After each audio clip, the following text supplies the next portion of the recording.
Now that's how you kick off Jubilee in June.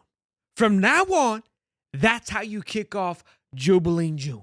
The Billy done clocked in. It's June. It's time for you to clock in. The 6'4" offensive lineman clocked in. Let's roll that damn intro, baby, and let's talk about Billy. Roll it for us, baby. Come on with it. Yes, sir.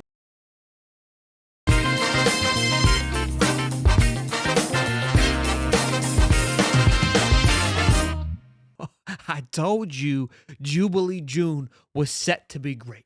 You just had a feeling it was burning in the guts. I thought it was my heartburn. Still could be that, but I'm feeling like it's Jubilee June getting me fired up. The 6'4" offensive lineman makes a commitment. This comes after the noise, a Hayes Fawcett tweet of Napier hitting with the fist pump. You know things are about to heat up. I got to tell you, spoiler alert, it is about to heat up. This is just the beginning of the big domino, okay? Just buckle in. Could we see a run? Could we see a generational run like previous Junes? I don't know. I'm just here with the rest of us, but it feels pretty damn good right now. I'll tell you that right now. Coming off another official visit weekend this past weekend, a lot of great news, a lot of great buzz coming off this weekend. Starting, of course, with the 6'4" inside offensive lineman looking to get guard. Javier Carr, I believe is how it's pronounced. IMG, going back to the IMG pool, which I love. Let's talk about where this puts us in the class with 3 wallop commits now, okay? You know what we're doing here, 69th. I'm not saying that Billy's got a way of doing things, but that's all I'm gonna say about that, okay? Here's what got me kind of interesting. Shout out to On3, a quote that he said. Look, the opportunity at Florida is what intrigued me, what piqued my eye. They're losing 5 guys. They're losing 2 tackles. I want to say 2 guards. That broke my heart.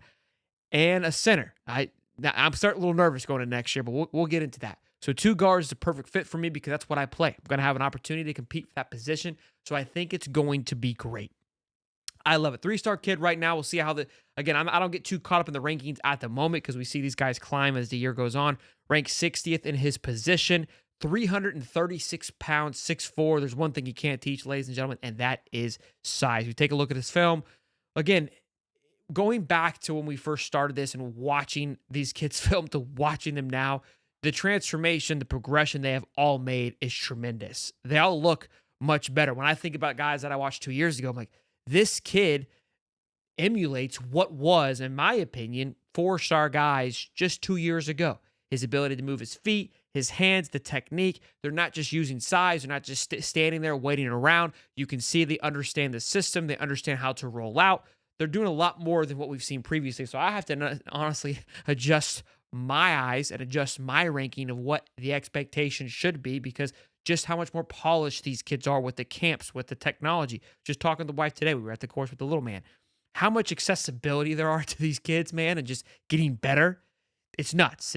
I'm jealous, to be honest with you, but I digress.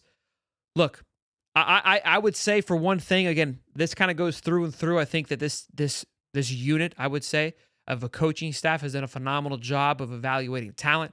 The one thing that I will say with the stars, right, is going to be the ability to start. However, I push back with that. I always go back to my guy, Najee Harris. I don't know if you know where Najee Harris came from, but he came from none other than IMG.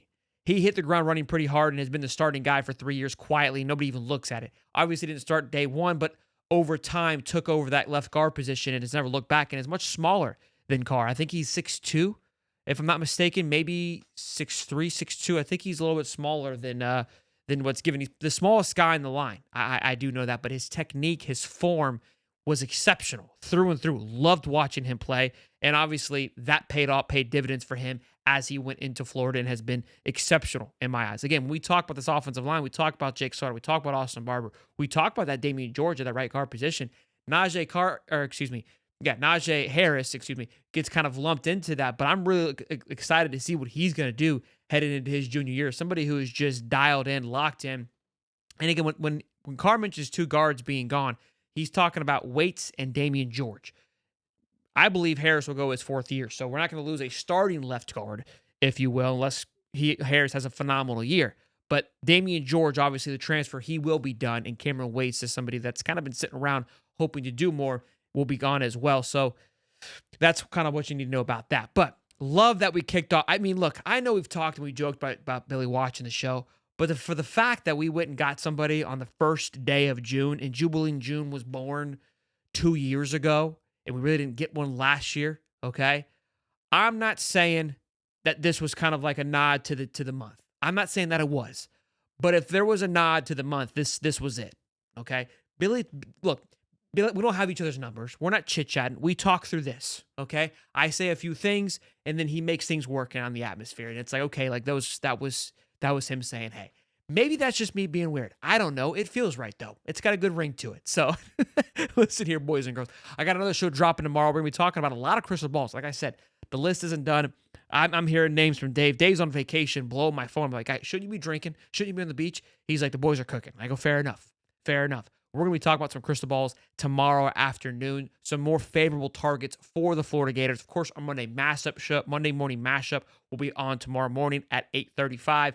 Make sure you guys tune in for that. And of course, we'll have our show Monday night. So tomorrow's going to be busy for you. So keep the bell turned on, rocking and rolling. We're also launching a Hightop golf channel here in the next day or so, probably tomorrow morning as well. So if you want to get on that action, just look up Hightop Golf. I know I threw a lot at you there, but be sure to smash the like button, subscribe, and I'll see you boys in the next one. Peace and love, baby.